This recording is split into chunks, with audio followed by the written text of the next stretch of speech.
one of my oldest friends from like 1996. Alexa, turn off. Went and told me that my pausing in the beginning makes me seem like she called it a millennial pause. Like, is that some sort of inference that I'm a boomer? So be it. She said also I should shake the phone more often. Anyway, with the humor aside, and appreciate the good humor, my dear friend Holly.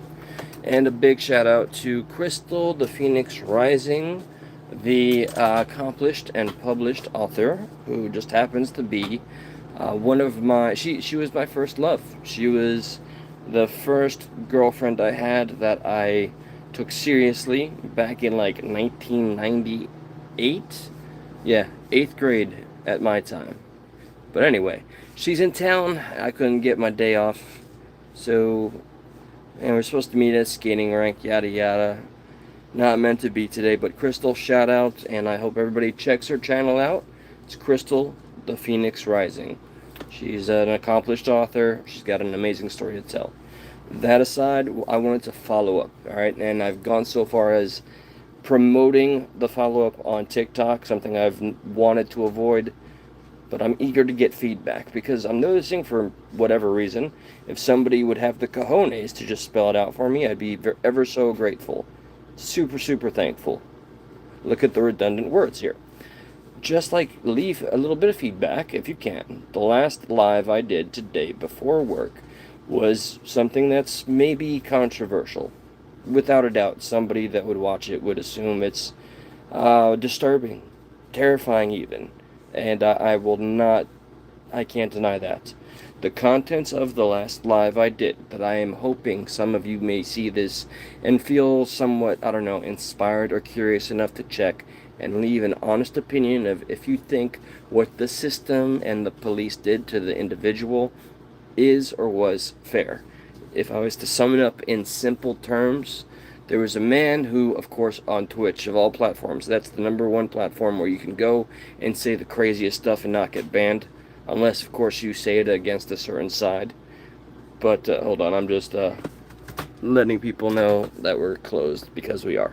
Okay, so this individual, he is a Marine combat veteran. And, hey, what's up? I'll say hello every now and again, but if I don't recognize you, you know. But I'm happy to have you. So the last live I did, which is titled something along the lines of, well, it's got a thumbnail that shows mental breakdown. It's a very sad story about a Marine combat veteran. He gave 16 years of his life after 9/11. He was in 5th grade. He went to Iraq and Afghanistan. I can't imagine how many tours he did. He makes it clear, like I share and react to this video. No more drink, no more. No, too bad. It's all happening. You can't stop it. But yeah, okay. So in all seriousness, the individual, the system, the VA, everybody, everywhere, they failed this man who did everything he was supposed to do by the book for our country. You know, he followed orders. He hints in the video that I share and react to. The man is an absolute legend. I mean, given his accomplishments, but what he was doing, here's where it gets complicated. Was he baiting the police officers? Did he know what kind of a dangerous game he was playing? Is the implication of a threat, of a serious threat, strong enough to warrant the punishment he was given? I think without a doubt, once you learn about this man, and I almost got his name memorized there, I think Aaron Stanislav. I mean, what's crazy to me though is that he didn't technically commit the crime, but he was given $1 million bond. $1 million bond. Celebrities that go through with actual crimes and unalive somebody or seedless grape somebody, they get a smaller bond than that. You know, the just and if you go to like a super blue state, you know, the revolving door, the rotation of people that commit crimes, bond, what bond? You know, the slap on the wrist. But this man who served his country, he wasn't given help. The VA failed him. I guess we can always, somebody out there can be like, he had accountability and he could have done better. Well, it looked like he was just exhausted with how he was being treated and handled. And one of the most disturbing parts, even though everything he said and implied and joked about, which is not a joking matter, in that last video I covered, even though he said everything that he did, I'm just I'm sorry. Let me digress. The most disturbing part was when they doped him up, because that's what they want to do to us in the U.S. That's treatment. In a psych ward, you get drugged up.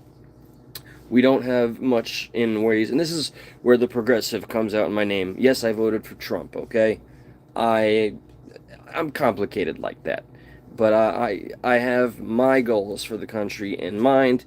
Even though I'm watching some of the results of what I voted for go into action, and it's a little scary. Like friends and family of mine that might have to worry about getting deported. That's some wild shit. But so this guy, they threw him into prison. Now, but what do you think? I'd love to see the thoughts in the comments under that video, my last live stream that I did before work around 4 p.m. to 4:30 p.m. Please leave a comment regarding the contents of the video, or hell, skip the video, skip my commentary. Just watch the video of Aaron Stanislavski and everything he did. Yes, he made threats, almost borderline terroristic threats, and he implied that children would be the ones in danger. Terrifying, immensely terrifying. But, you know, you look at other countries where there is actually an attention to reforming and healing, and when it comes to our VA and our industrial prison complex, I just don't think that they care anymore. He did pretty much the ultimate sacrifice. He watched his friends get unalived in an unjust war. He's concluded that 9/11 was, quote unquote, in his opinion, an inside job to some degree. He's flabbergasted that there was no WMDs, but that he went to war for those reasons that he believed to be true, and it screwed him up. Something that definitely traumatized him was hearing about Sandy Hook when he was over there, when he was in Afghanistan and heard about Sandy Hook. It triggered him, and clearly, he made it clear in the video where he's arrested with 8 cops all trying to talk to him. He's like, I was ordered 4 times to unalive children, and I said nope, thank you very much. I think maybe that implies he did have to, and that maybe that's why he has this crazy fascination with talking about harming kids in that way. So that it makes it easy to paint a picture of he's a villain, throw him in the trash, and forget about it. But I do hope if anybody that took their time or takes their time to watch this to any degree, I don't know, halfway through or its entirety, check out that video or go to Explore With Us, EWU. That's the channel that I found this particular video on. He reminds me of a character in a movie, the way he laughs psychotically. I mean, he can be absolutely terrifying, and I understand why it was taken so seriously. But $1 million bond and prison, if you think that was the only answer, please let me know in the comments, at the end of the stream, on that very video. I'd be grateful. At the end of this stream, I do read all these comments. I will come back. Let's see. Yeah, see, I only get the lulls of the internet when I go live, mostly, because this channel is all over the place. But for now, I salute you all, and I hope we all wake up to a better tomorrow than we did today. And let's see what the world has for us. Also, I'll be doing some collaboration with my old school podcast, Stuck at Night / Stuck in the Middle. Miss you, Josh. Miss you, Adam. Brock, if you're still out there. We got some shows to do. And if you, yes you, that hears me right now, if you have the cojones to come up on a live panel and shoot the shit, talk about any topic or debate, whatever the case, you let me know. I'll put you up on the StreamYards. Peace out, Jay Nelson. Hope all is well. Good night, guys. I'm out.